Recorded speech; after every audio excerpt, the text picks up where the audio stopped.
Baik, Assalamualaikum warahmatullahi wabarakatuh. Perkenalkan, nama saya Nur Wahidin dengan NIM 10221035, Prodi Hukum Pidana Islam kelas A semester 3 Fakultas Syariah.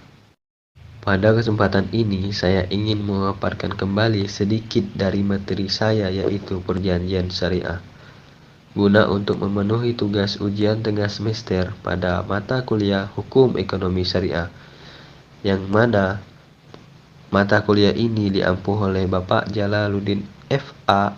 M.H. Pada perjanjian syariah ini terdapat 4 poin yang ingin saya jelaskan. Yang pertama akad, yang kedua perjanjian dan perikatan, yang ketiga asas hukum perjanjian, dan yang terakhir akta perjanjian. Masuk pada poin pertama, yaitu akad. Akad ini selain memiliki pengertian, ia juga mempunyai rukun akad, syarat akad, jenis-jenis akad, berakhirnya akad, dan tujuan akad. Pertama, pengertian akad. Akad adalah suatu pertemuan dan perikatan ijab dan qabul dengan cara yang dibenarkan syara. Yang kedua, rukun akad. Rukun akad adalah unsur yang mutlak harus ada dalam sesuatu hal, peristiwa, atau tindakan. Yang ketiga, syarat akad. Syarat terjadinya akad adalah sesuatu yang diisyaratkan terwujudnya untuk menjadikan sesuatu akad dalam zatnya sah menurut syarak. Keempat, jenis-jenis akad. Jenis-jenis akad ini terbagi menjadi dua. Yang pertama, akad sahih, dan yang kedua, akad yang tidak sahih. Yang pertama, akad sahih. Akad sahih adalah akad yang telah memenuhi rukun dan syarat. Sedangkan akad yang tidak sahih adalah akad yang terdapat kekurangan pada rukun dan syaratnya, sehingga seluruh akibat hukumnya tidak berlaku dan tidak mengikat kedua belah pihak yang berakad. Kelima, berakhirnya akad. Suatu akad dapat dikatakan berakhir apabila memenuhi beberapa kriteria, antara lain yaitu sebagai berikut. Yang pertama, berakhirnya masa berlaku akad tersebut apabila akad tersebut tidak mempunyai tenggang waktu. Yang kedua, dibatalkan oleh pihak-pihak yang berakad apabila akad tersebut sifatnya tidak mengikat. Dan masuk ke poin terakhir, poin akad, yaitu tujuan akad. Akad ini mempunyai tujuan adalah untuk melahirkan suatu akibat hukum. Lebih jelas lagi, tujuan akad adalah maksud bersama yang dituju dan yang dihendak diwujudkan oleh para pihak melalui pembuatan akad. Masuk ke perjanjian dan perikatan. Perjanjian adalah suatu perbuatan dengan satu orang atau lebih mengikatkan dirinya terhadap satu orang lain atau lebih, yang sebagaimana diatur dalam pasal 1313 Kitab Undang-Undang Hukum Perdata. Perjanjian dibedakan menjadi dua, yaitu perjanjian dalam arti luas dan perjanjian dalam arti sempit. Perjanjian dalam arti luas adalah setiap perjanjian yang menimbulkan akibat hukum sebagaimana yang telah dikehendaki oleh para pihak. Misalnya perjanjian tidak ternama atau perjanjian jenis baru.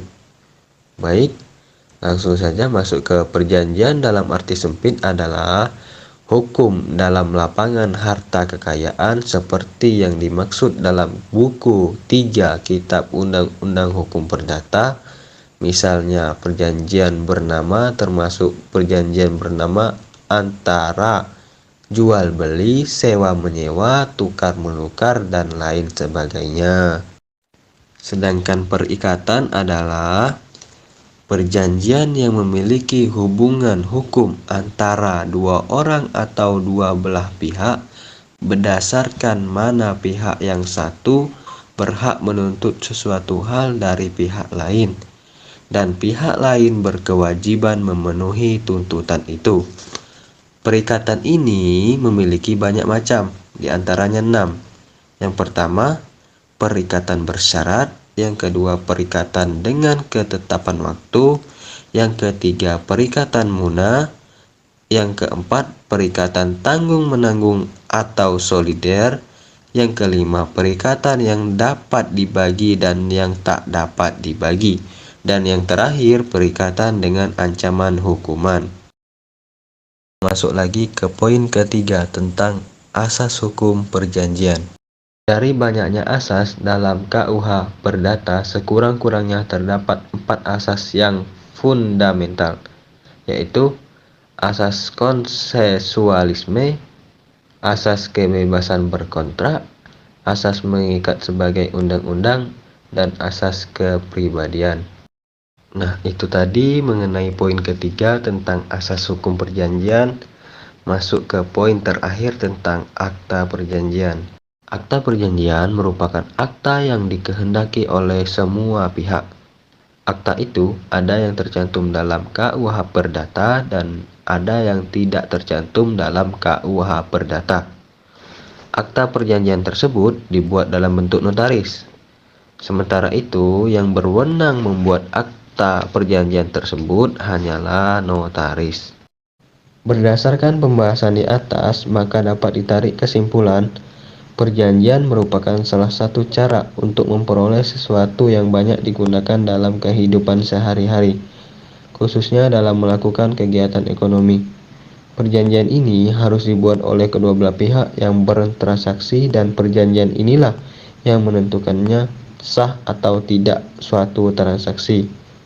Hukum perjanjian merupakan aspek yang memegang peranan penting di dalam pelaksanaan hukum privat. Oleh karena itu, hukum perdata Islam mempunyai peluang sangat besar untuk diterapkan di Negara Kesatuan Republik Indonesia. Penerapan hukum perdata Islam di wilayah Negara Kesatuan Republik Indonesia ini didukung pula dengan jaminan kebebasan yang diberikan oleh sistem hukum nasional Indonesia kepada setiap individu untuk menentukan sendiri hukum yang berlaku bagi dirinya dalam menjalankan aktivitas, termasuk di dalamnya bidang keperdataan. Mungkin hanya ini yang dapat saya sampaikan dalam presentasi saya kali ini. Kurang dan lebihnya saya mohon maaf. Wabillahi taufik wal hidayah. Wassalamualaikum warahmatullahi wabarakatuh.